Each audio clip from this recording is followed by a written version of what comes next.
All right, next thing what we're going to discuss is a holdback clause. It's an agreement for the HVAC system. But before we do that, we have a golden hour and I want to show you the view. Then we're going to continue.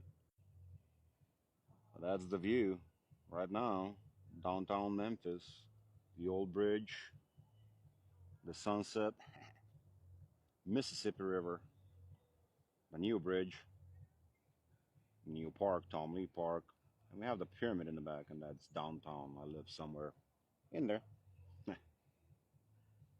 All right, so now let's talk about the holdback clause for the HVAC equipment. I did this so many times, I actually developed a whole process behind it because nobody had it. You couldn't just Google it years back when I started doing that. So what a holdback clause is, and the reason why I'm talking about this is because there was another theft at one of the properties that I have under contract right now. Brand new unit, AC condenser went missing overnight. Terrible story. The seller is, the builder is just absolutely devastated, and I get it, and I am too. But here's what the holdback is. The holdback determines that there's an agreement between the buyer and the seller that the HVAC equipment, the central HVAC, that means the furnace and the AC condenser, will be installed at the time of occupancy. That means after the closing for the buyer. How do you do that legally?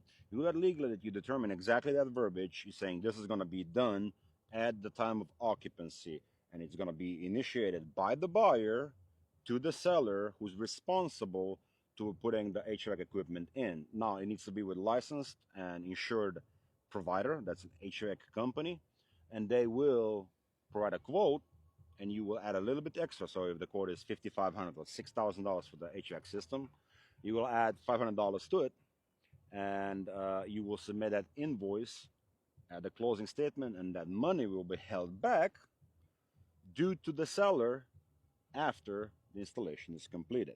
What this does is prevents theft of the brand new equipment, which just happened to my seller last night, and that's $3,000 gone.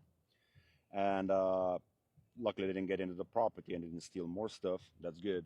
But this is how you secure yourself as a seller, and you actually secure your buyer as well, and making sure that this is done correctly with licensed and insured contractors.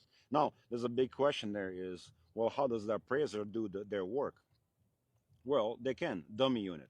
All the appraiser needs is a dummy unit. They need a photo of a shell of AC condenser placed, and that's it. They don't need more.